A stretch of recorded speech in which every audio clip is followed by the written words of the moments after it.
சட்டத்தரணிகள் சங்கத்தைச் சேர்ந்த சட்டத்தரணிகளும் நல்லூர் பிரதேச சபையினுடைய சார்பிலே இந்த நல்லூர் பிரதேச சபையினுடைய மயானத்திலே இந்த அகழ்வு பணிகள் நடைபெற்றுக் கொண்டிருப்பதன் அடிப்படையில் அந்த பிரதேச சபையின் சார்பிலும் சட்டத்தரணிகள் இன்று இங்கே வருகிறது இந்த அகழ்வு பணிகளை பார்வையிடுவதற்காக வந்திருக்கின்றோம்.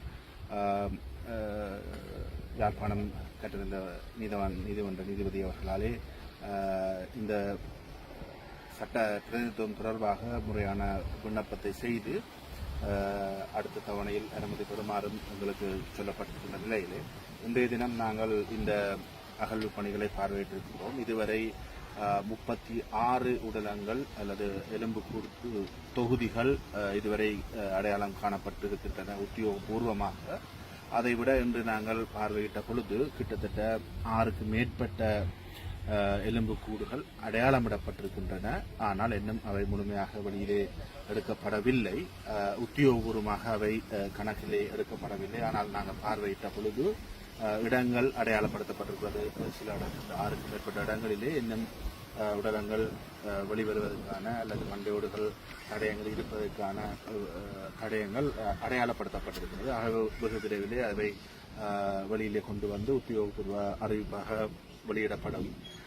இதிலே இந்த செம்மணியினுடைய இந்த சித்துப்பாத்தி மயானத்திலே இப்பொழுது 11 மீட்டர் நீளமான சதுர மீட்டர் நீளமான விஸ்தீரணமான நிலத்திலே அகழ்வு பணிகள் நடைபெற்றுக் கொண்டிருந்தாலும் இப்பொழுது சற்று அங்காலம் ஏனையின் வீதிக்கு அண்மித்த பகுதியாகவும் அகழ்வு பணிகள் தற்சமயம் ஆரம்பிக்கப்பட்டிருக்கிறது. ஆனால் இதைவிட மேலதிகமாகவும் அகழ்வு பணிகள் செய்ய வேண்டிய தேவை ஏற்படலாம், அங்கும் உள்ளங்கள் புதைக்கப்பட்டிருக்கலாம் என்ற அனுமானங்கள் இங்கே பலராலும் தெரிவிக்கப்பட்டிருக்கின்ற நிலையில் எதிர்காலத்தில் அது தொடர்பாகவும் நடவடிக்கை எடுக்கப்படலாம்.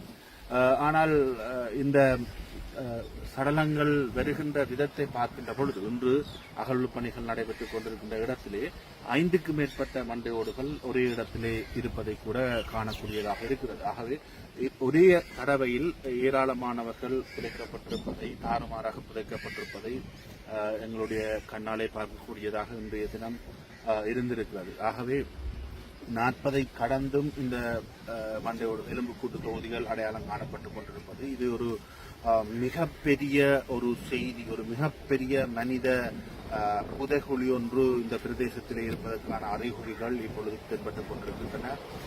உண்மையிலே இதிலே நாங்கள் சற்று கலந்துரையாடிய விடயங்களின் அடிப்படையிலே பார்க்கின்ற பொழுது உலகம் முழுவதிலும் பல்வேறு இடங்களிலே இவ்வாறான மனித புதைகுழிகள் அகலப்பட்டிருந்தாலும் அவை எல்லாவற்றிலும் இருந்து சற்று வித்தியாசமானதாகவும் சிக்கல் நிறைந்ததாகவும் இந்த மனித புதைகுழிகள் காணப்படுவதாக ஊகங்கள் தெரிவிக்கப்படுகின்றன. உண்மையிலே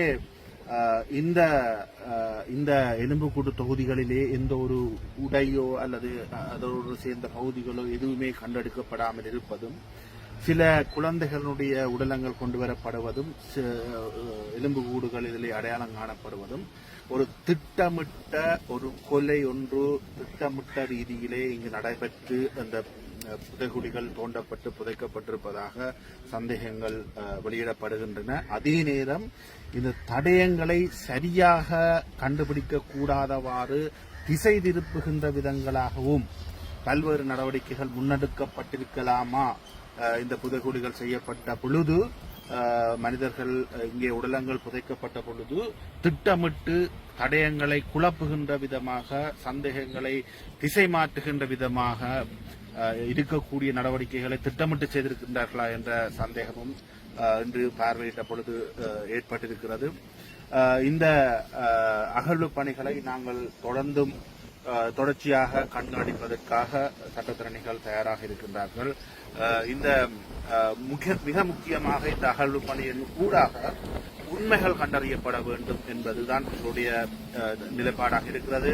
இப்பொழுது கூட செம்மணி பகுதியிலே, நாவக்குழி பகுதியிலே காணாமல் போனவர்கள் தொடர்பாக எழுத்தாணை மனு தாக்கல் செய்யப்பட்டு சாவகச்சேரி நீதவான் நீதிமன்றத்திலே அதற்கான விசாரணைகள் நடைபெற்றுக் கொண்டிருக்கின்றது. அதற்கான கட்டளை எதிர்வரும் 11ஆம் தேதி வழங்கப்பட இருக்கின்ற நிலையில் இவ்வாறான தடயங்கள் வெளிப்பட்டிருப்பது மிக முக்கியமான ஒரு விடயம். இந்த செம்மணி புதைகுழியிலே காணாமலாக்கப்பட்டவர்கள் என்று ஏராளமானவர்கள் இருக்கின்ற நிலையிலே ஆட்கொணர்வு மனுவிலே சம்பந்தப்பட்டவர்கள் எங்களுக்கு இப்பொழுதும் சாட்சியங்களாக இருக்கிறார்கள். அவர்களுடைய சாட்சியங்கள் இந்த எலும்புக்கூட்டு தொகுதியை அடையாளப்படுத்துவதற்கு மிக முக்கியமானதாக இருக்கும் என்பது எங்களுடைய சந்தேகமாக இருக்கிறது. அந்த வகையிலே மிக நேர்மையான அரசியல் தலையீடுகள் அற்ற ஒரு சர்வதேச கண்காணிப்பின் கீழான ஒரு முழுமையான ஒரு ஆராய்ச்சிகள் இங்கு நடத்தப்பட வேண்டும். படுகொலைகள் இன்றைக்குமே மூடி மறைக்கப்பட முடியாதவை.